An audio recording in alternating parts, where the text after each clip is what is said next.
आज के इस वीडियो में सभी का स्वागत है।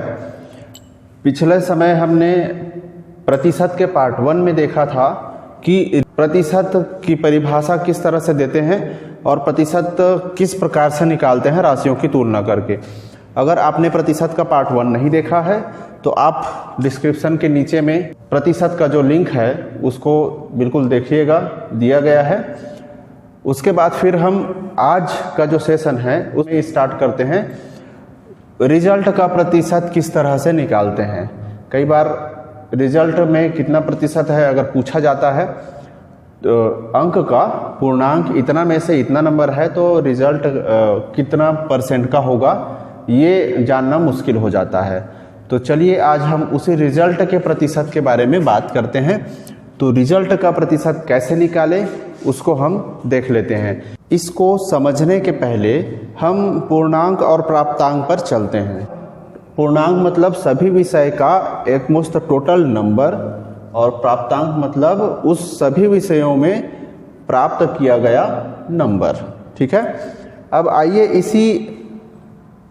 दोनों को हम पूर्णांक और प्राप्तांक के आधार पर प्रतिशत किस तरह से निकालेंगे, आज उसी पर चर्चा करेंगे। तो चलिए पूर्णांक और प्राप्तांक समझने के बाद हम देखते हैं कि कुछ उदाहरण, जैसे 600 में से 426 अंक का प्रतिशत निकालना है हमें।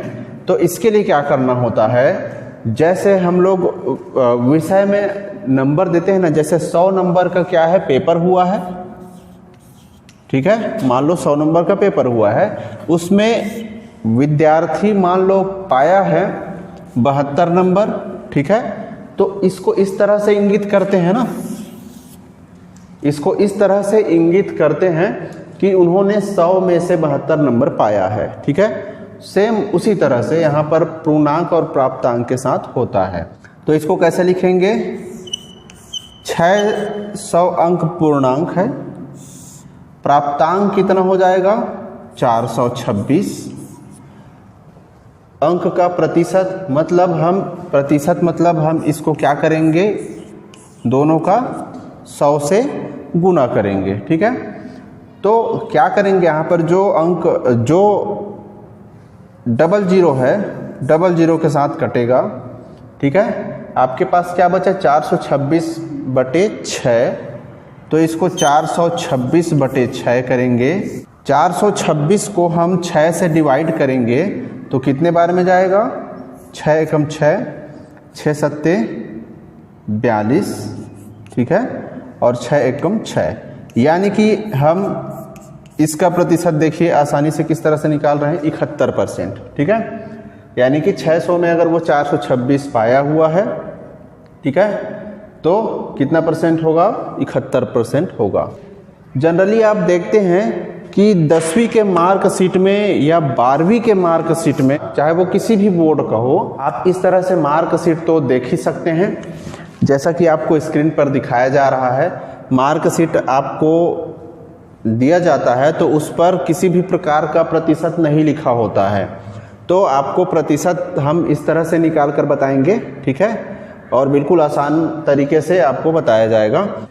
अब हम देखते हैं इसको 500 में से, अगर टोटल सभी विषय का जो जोड़ है पूर्ण अंक है वो कितना है 500 है, और विद्यार्थी ने कितना पाया है उस 500 में से 347 अंक पाया है, तो उसका प्रतिशत हम कैसे निकालें उसको देखते हैं।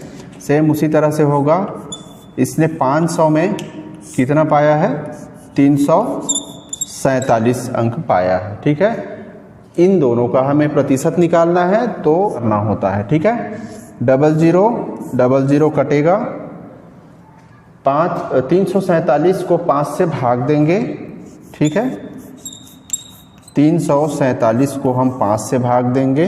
ठीक है, इसको आप इस तरह से दे भी सकते हैं भाग, देखते 347/5। ठीक, कितनी बार में जाएगा, 5 का 6 से गुना 30, 6 5 6 30। ठीक है, 4 बचेगा, यहाँ पर 7 बचा। ठीक है, 5 निया 45, 5 का गुना 9 से करेंगे कितना आएगा 45। ठीक है, 2 बचा तो अब तो 2 जो है नहीं जाएगा 5 से, तो हम क्या करते हैं 0 लगाकर दशमलव लगाते हैं। तो 5 चौक 20, ये आंसर हो गया। तो हमारा प्रतिशत कितना बना 69.4%। तो आप देख सकते हैं 600 में से 426 अंक का प्रतिशत हमारा 71% निकला। उसी तरह से 500 में से 47 अंक अगर वो पाया हुआ है स्टूडेंट, तो कितना प्रतिशत निकलेगा 69.4% निकलेगा।